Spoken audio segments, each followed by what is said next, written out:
much, everybody, for joining. I hope you got a little bit of a relaxation and mood energy into you with this song. My name is Olga Bolotina. I am honored to serve as the chair of the SF Bay chapter of the Sierra Club. And tonight we are hosting our 11th award ceremony. And I'm so proud that we have so many amazing people helping us and so many amazing people in our community who deserve recognition. Virginia. I think all that is left for me to do now is turn this over to our incredible chapter organizer, Melissa Yu, who is going to introduce our first honoree. Welcome, Melissa. Hi, everyone. My name is Melissa Yu, as Virginia just said, and I am one of the chapter's organizers, and I am excited to have the honor to introduce Berkeley City Council member Kate Harrison for the 2021 recipient of the Trailblazer Award. And the Trailblazer Award is dedicated to thought leaders that are tackling environmental challenges in groundbreaking ways. And I am really excited to present this award because I first witnessed Councilmember Harrison's innovation and her tenacity in 2019. When she actually introduced and she championed Berkeley's new gas ban regulation. And it was actually the first of such legislation in the nation, and actually the only city council meeting that I have ever seen a chocolate fondue cooking demonstration on an electric induction stove. And attendees were allowed to try. So that was really exciting. And this leadership has actually resulted in a wave of about 50 cities. We just learned today that we are at our 50th city across California that are passing really similar ordinances. So that's really exciting. And Councilmember Harrison has also recently became a board member of our local East Bay CCA and has really shown true leadership when helping to advocate to really truly keep our local CCA clean by making sure that we don't directly or even indirectly invest in things like nuclear power simply for profit. And I'm really excited to see kind of what the future brings with her leadership. And I will pass it on to, Virginia, are you going to present the award, sir? Go for it, Melissa. And I will pass it over to Kate Harrison. Melissa, thank you so much. I want to thank the Sierra Club for this award. It's an incredible honor to be recognized by regional environmental leaders, and I and my staff in the city of Berkeley, thank you. But we couldn't have done it without you. It's hard to believe that it's only been 3 years since Berkeley introduced a climate emergency resolution, 18 months of which were eclipsed by an international pandemic. Even though our emergency declaration was legally non-binding, it flipped the script on the usual approaches to climate. We have moved far beyond the moment when suggesting and incentivizing people to take action is enough. By definition, an emergency can't wait. Action must be taken now. We called on Bay Area cities to join forces. The intent of the resolution was also to move state and federal policymakers to unlock legislation, resources, and coordination at scale. In the process of getting our own house in order, we were going to drag the rest of the government kicking and screaming along with us. The summer of 2018 was also punctuated by the devastating UN report, which warned that nothing less than rapid, far-reaching, and unprecedented changes in all aspects of society were needed. The short time frame between 2018 and 2030 quickly loomed into view. This was the spirit in which my office zealously pursued the ban on natural gas in new buildings. At the time, new buildings seemed like low-hanging fruit, but it turns out they were anything but. We learned that the state energy code had been biased in favor of fossil fuels since at least the 1970s energy crisis. Determined to find a way around state limitations, we crafted our ordinance as a prohibition on installing gas piping between the street where the state jurisdiction ends and the meter where ours begins. As much as we tried to avoid state jurisdiction, all electric buildings would still need to meet basic state requirements. Fortunately, we were able to team up with a few climate hawks in state government, most notably Energy Commission Chair David Hochschild, another Berkeley resident, who were excited to grease the wheels of the arcane Title 24 Energy Code. The president of the Western States Petroleum Association showed how radical this simple idea was. She said, in Berkeley, builders will be prohibited from receiving permits that include gas. Wow. Can you imagine if every local municipality takes up this issue? End quote. I could imagine it. And now so can 50 of our fellow jurisdictions, including San Francisco, San Jose, and Oakland. We have started a national movement. Now we are seeing the state legislature itself advancing statewide electrification. The state has been forced by local government to contend with the absurdity in 2021 of building new gas-powered buildings. This ban proves that local government has immense untapped power to change business as usual. The key ingredient is political organizing. Scientists, architects, lawyers, doctors, real estate agents, affordable housing developers, and grassroots activists made this ordinance possible and kept us accountable.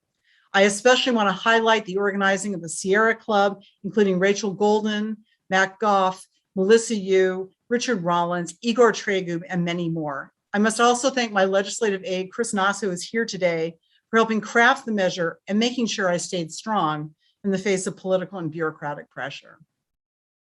Despite this and other exciting wins, I'm haunted by an overwhelming sense that we have to do a lot more. The gas ban was never meant to solve our crisis. It was meant to simply stop the bleeding. It was also set in the context of continuing to produce and consume at the same level as usual. But as tempting as it may be to merely replace every single fossil fuel vehicle, home, and power plant with clean versions and maintain our economic trajectory, the fact is it will not work. Green growth is a trap. We simply don't have time to grow our way out of this. This means living within limits and investing capital to benefit life instead of mere profit, and doing so equitably. Cities are well positioned to experiment with shifting our culture and way of life, and European cities are beginning to do so.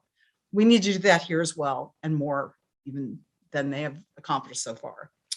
The journey of the gas ban suggests that the UN's goal of rapid, far-reaching, and unprecedented changes in all aspects of society is indeed possible, but we have to collectively take the plunge. Our actions today determine the fate of future generations. Thank you again for recognizing this collective achievement, and I'm looking forward to our next fight. Thank you very much. Thank you so much, Kate. That was amazing. Good evening, everyone. Thank you, Kate. My name is Jacob Klein, and I'm an organizer for the chapter. My work focuses on fossil fuel accountability, air pollution, and environmental justice. Before I started working at the Sierra Club, I organized mostly around LGBTQ rights and criminal justice reform. A year or two before starting at the chapter, a friend of mine invited me to a sunrise action in San Francisco. We were calling on Senator Dianne Feinstein and House Speaker Nancy Pelosi to support the Green New Deal. I remember how exciting it felt to be in a crowd of young people chanting in unison. I remember resonating with the existential fear that speakers of my generation shared. I remember the sadness I felt listening to middle school and elementary school students telling stories about how their lives are already ravaged by the impacts of humanity on the environment. This moment really catalyzed my passion for environmental justice, so I'm thrilled that Sunrise Bay Area is the 2021 recipient of the Rising Voices Youth Award. This award recognizes young people advocating for the environmental needs of their communities, as well as individuals or organizations that lift up youth voices calling for stronger, healthier, and cleaner communities. Sunrise Bay Area, a youth movement to stop climate change and create millions of good jobs in the process, has created countless new young activists to fight against corporate polluters and to rise up for the health and well-being of all people. My cat also loves Sunrise. We are delighted to have Sunrise Bay Area's Nguyen here to accept the award. Megan is the communications coordinator for the California Green New Deal Coalition, former Sunrise Movement Bay Area Hub coordinator, and current Sunrise activist. Megan is an energetic advocate using her voice to tell stories and inspire people to turn their passion into action. Her energy and creativity as a storyteller and organizer shines bright in her activism work with the Sunrise Movement. She has led strikes, sit-ins, and trainings for Sunrise, and through this work, Megan hopes to empower young leaders to challenge injustice in their communities and shift the scales of power towards justice. Please welcome Megan Nguyen. Thank you, Jacob, for that warm introduction. Hello, everyone. My name is Megan Nguyen. I use she, they pronouns, and I'm calling in from the unceded territory of Kumeyaay land, also known as San Diego. On behalf of Sunrise Bay Area, I am so honored to be here and accept this award. Sunrise is a movement of young people dedicated to fighting the climate crisis. Locally in the Bay, we have helped campaign for local progressive champions, including the great Miss Javanka Beckles, who's here tonight and was in my breakout room. We also provide mutual support during many crises, including COVID and wildfires. And we've also created an equity fund to support Black, Indigenous, and people of color youth leaders to organize and help center frontline voices in the climate fight. Being an organizer with Sunrise has provided me a community of leaders within the climate justice movement. At Sunrise, we're all volunteers. We're not in this to make money or to gain fame, and sometimes it can be a thankless job. The long hours, the hard work. So tonight, I'm deeply appreciative of the recognition from Sierra Club and to receive this award. As a young woman of color myself, I've often felt and been in spaces where our voices are ignored. But tonight's award means that someone is listening. Someone is listening to our stories of anger and fear as we fight for our futures, which have been stolen from us, as we continue to see catastrophic wildfires each year and face record-breaking droughts. Thank you. Thank you for listening and caring and being in community with each other. Gatherings like tonight mean so much to me, especially after being so isolated during COVID. I will never take community for granted ever again. Building community and forming relationships and building that trust is often overlooked, but an important part of this climate fight. The love, care, and support from the environmental justice movement and the climate justice movement continues to provide me the deep nourishment that fights burnout and keeps me going. In Sunrise, the way we interact with each other has fundamentally shifted the way and given me a new perspective of what it means to be truly in community with each other. To be in the same space of folks who share the same values, fears, anger, and the ability to be vulnerable with each other, to share the good and the bad. I think of tonight and this community here with Sierra Club and our relationship like a family. We may come from different places, have different experiences and perspectives, and sometimes we don't see eye to eye, but when the time comes to show up for each other and provide that support, we know we can count on each other. So on behalf of Sunrise Bay Area, thank you for listening and thank you for including us in your community for this award.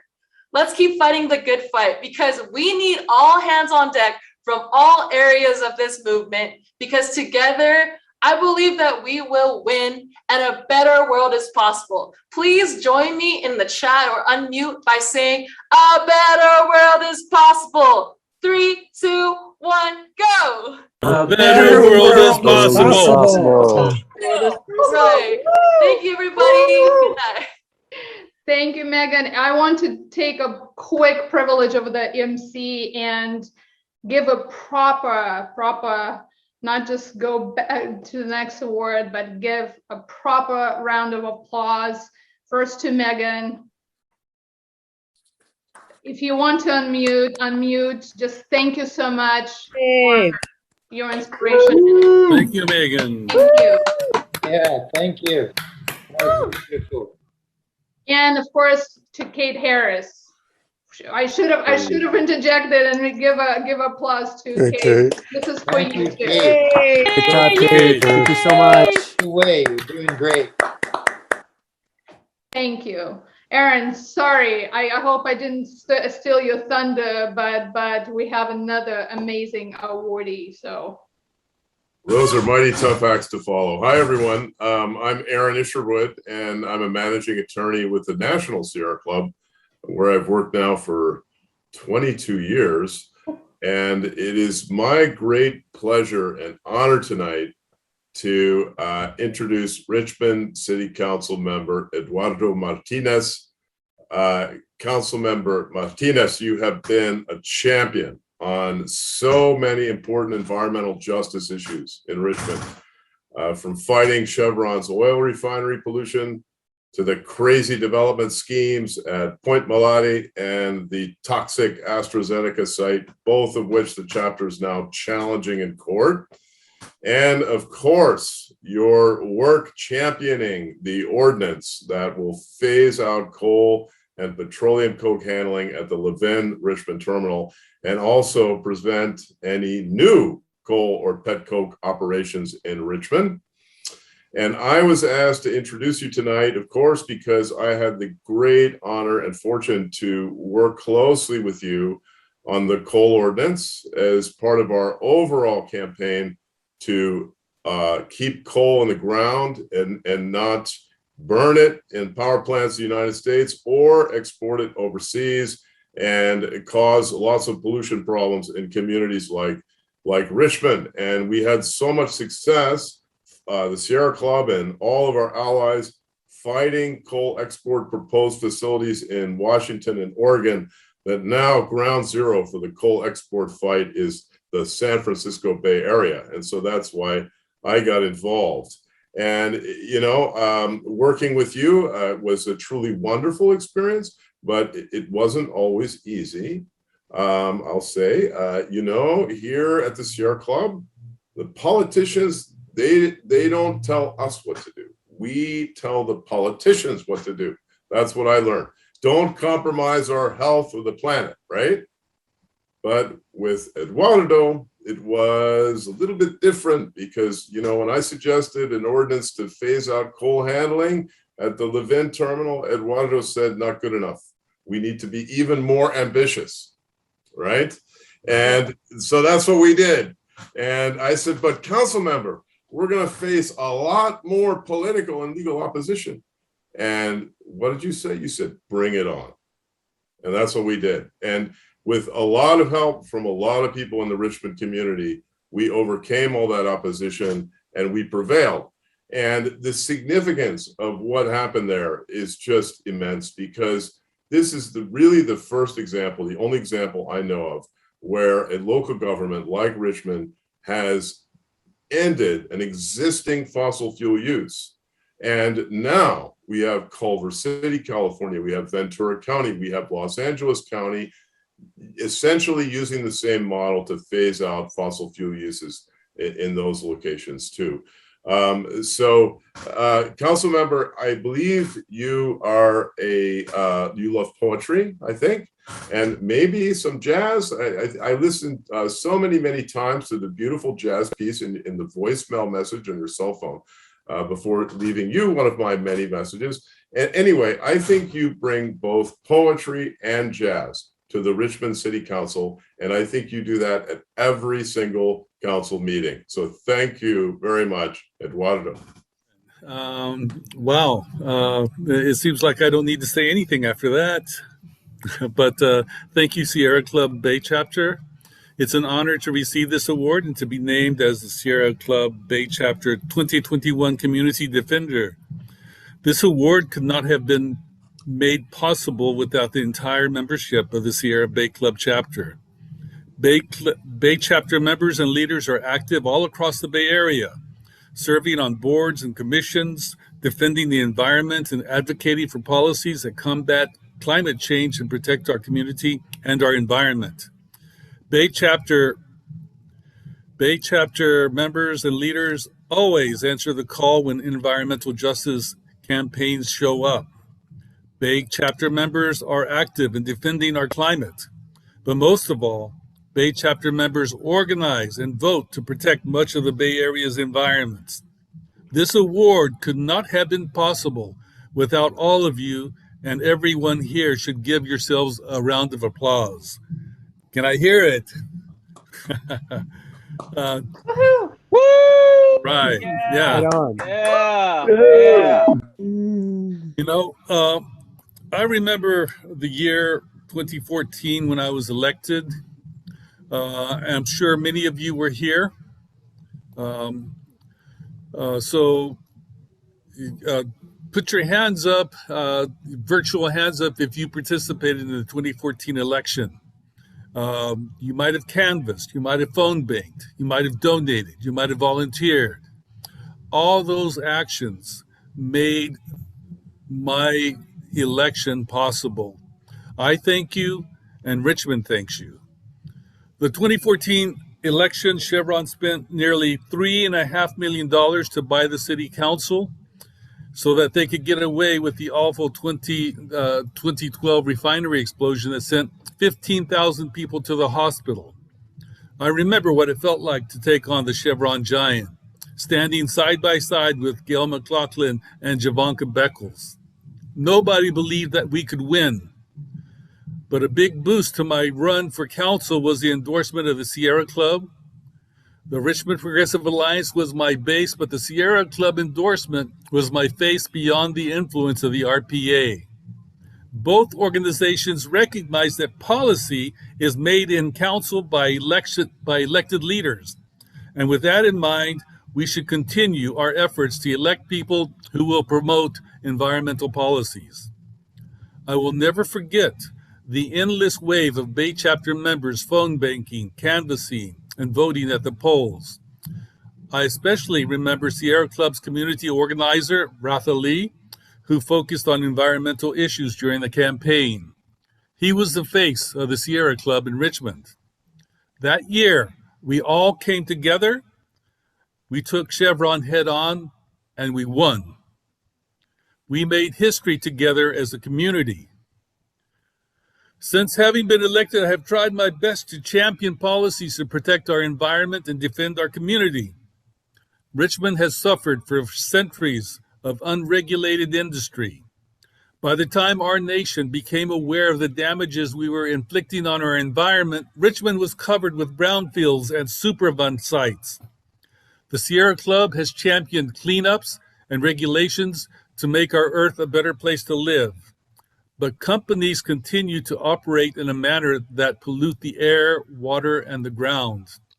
We have recognized climate chaos as an existential threat to our existence, and with that understanding, I introduced a climate emergency resolution to bolster our climate action plan. I also became a founding member of the Climate Emergency Mobilization Task Force, an alliance of elected leaders, nonprofit environmental organizations, and community members dedicated to working on issues regionally. Knowing that Chevron has been aware of over 50 years of the environmental damage to which they were contributing, I brought Sheer Elding to Richmond to discuss joining the lawsuit against 29 oil, gas, and coal companies for monetary damages to pay for costs of adapting to climate change associated with sea level rise. The council voted to join. We also understand that pearls of particulate matter, PM02.5, so small that we can't see it, and now PM01, which is beginning to be studied, matter so small it can enter our bloodstream. This is an issue I wanted to address with coal being transported through Richmond. To protect the residents of Richmond from this invisible particulate matter, I brought to council an ordinance preventing the handling of coal and petroleum coke within our borders. I also passed a resolution supporting Backman's Regulation 6, Rule 5, to require fluidized catalytic crackers to all refineries, cutting down on the amount of pollution put into the air. I want to thank the Sierra Club for joining California for Better Environment and pushing to have this rule adapted. As we know, the Bay Area needs more housing, but we need to build intelligently, ensuring that we follow the principles of smart growth. I championed the Richmond Hills Initiative, which protected hillsides that bordered regional parks from development on geological unsuitable land. And I want to extend thanks to Dick Snyder, who was the head of that initiative. The fight for smart growth. The efforts to ensure that development is directed to areas that are not environmentally sensitive, areas that are not detrimental to the residents in the future, is a fight that is at the forefront of Bay Area development. Today, I am leading the effort on the gas ban on new housing developments to mirror the work of Kate Harrison. We will pass this ordinance next month.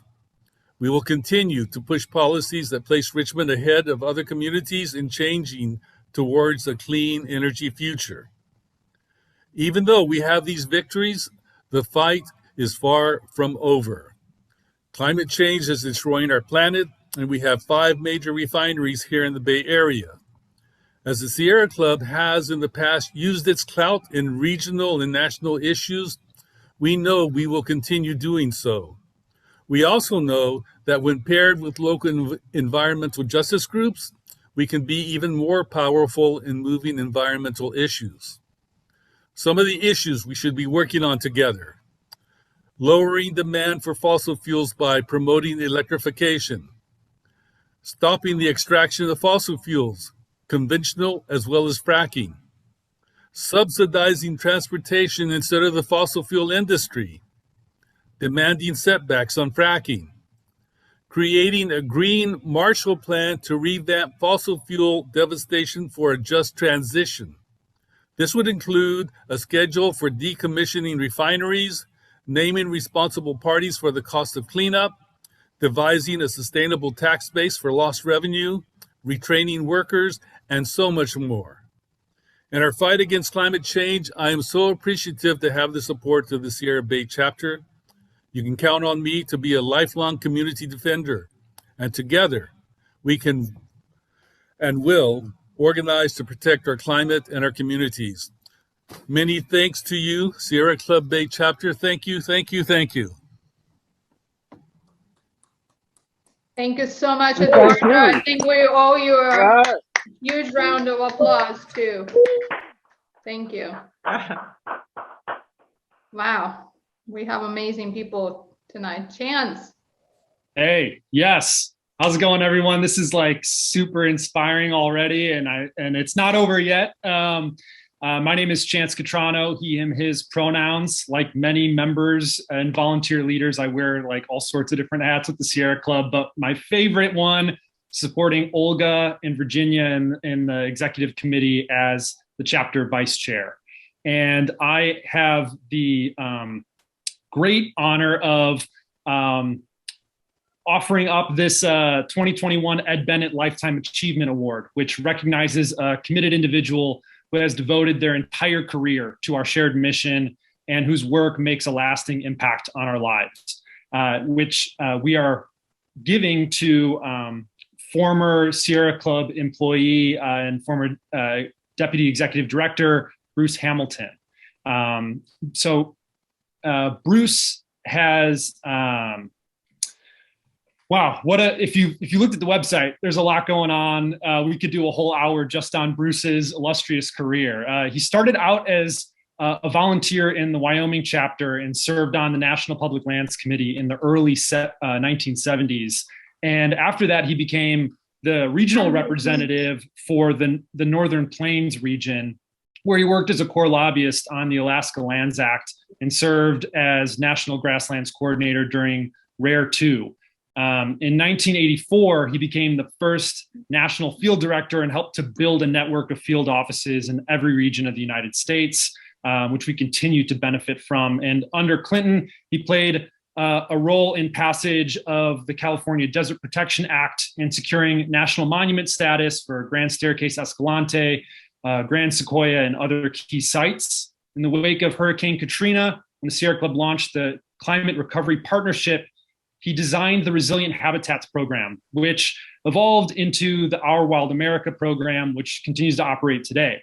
And more recently, Bruce worked with a team, myself included, to develop a policy and a plan to address climate adaptation and carbon dioxide removal with regard to the climate crisis. And I had the immense privilege of working with Bruce, both on the agriculture subcommittee as a part of that task force, as well as the biochar and biomass carbon capture and storage efforts that we were digging into.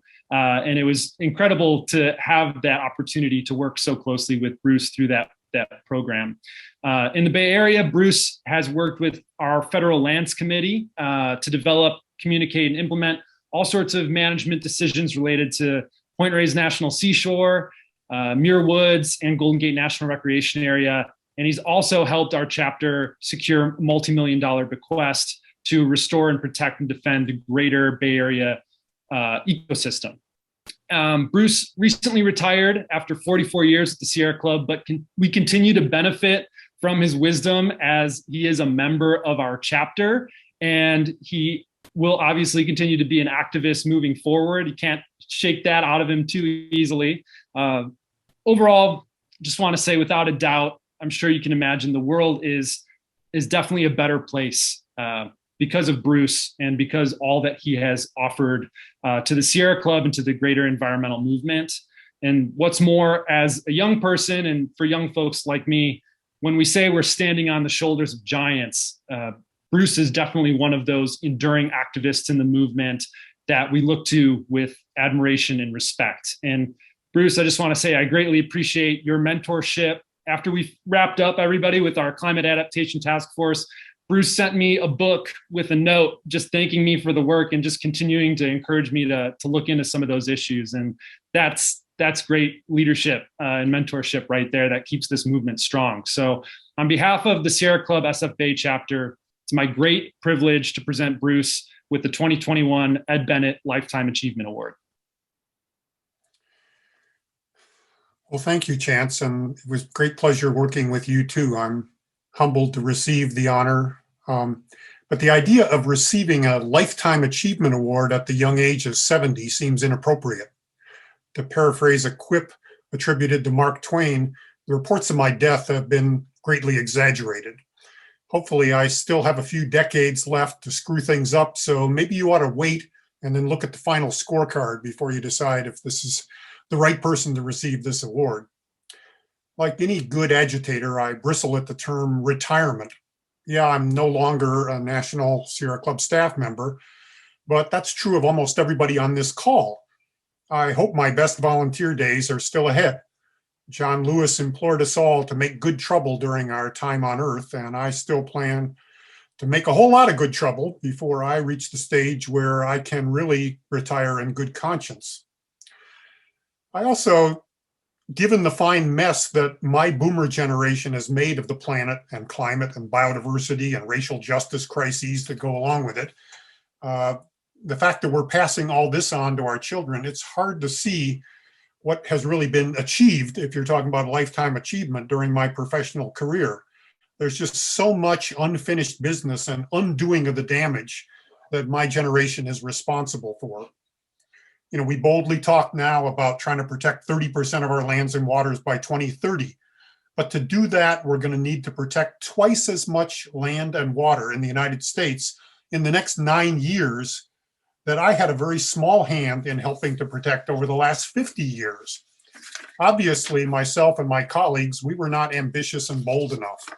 And so I've still got a lot more work to do hand in hand with you to make sure we reach this vital goal.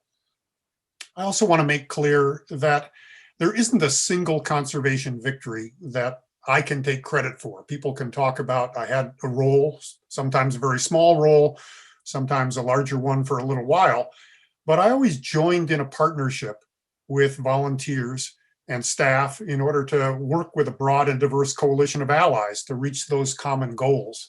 So it's really, I think, wrong to sort of look at the things that happened during my tenure and somehow attribute them to the fact that Bruce Hamilton was there on the scene.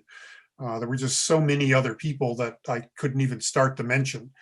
So I'm proud that I played a small role in the campaigns that Chance talked about, Alaska Lands Act, California Desert Protection Act, the National Monuments. But again, it couldn't have been done without so many other people. And frequently, somebody else was the key spark plug. And, I just happened to be in a position in the Sierra Club where I could bring resources to bear to bring it across the finish line. If you want to honor me for anything, it may be for endurance and persistence. Other staff have retired after a decade or two, but I didn't have the urge or the good sense. I was always having too much fun being part of a Sierra Club team and winning against those that would pollute or mine or log or dam or otherwise destroy our most precious, fragile, and beautiful world that sustains us. And I just get great joy and strength from experiencing the wonder and the beauty of the natural world with the ones that I love, my family, my closest friends.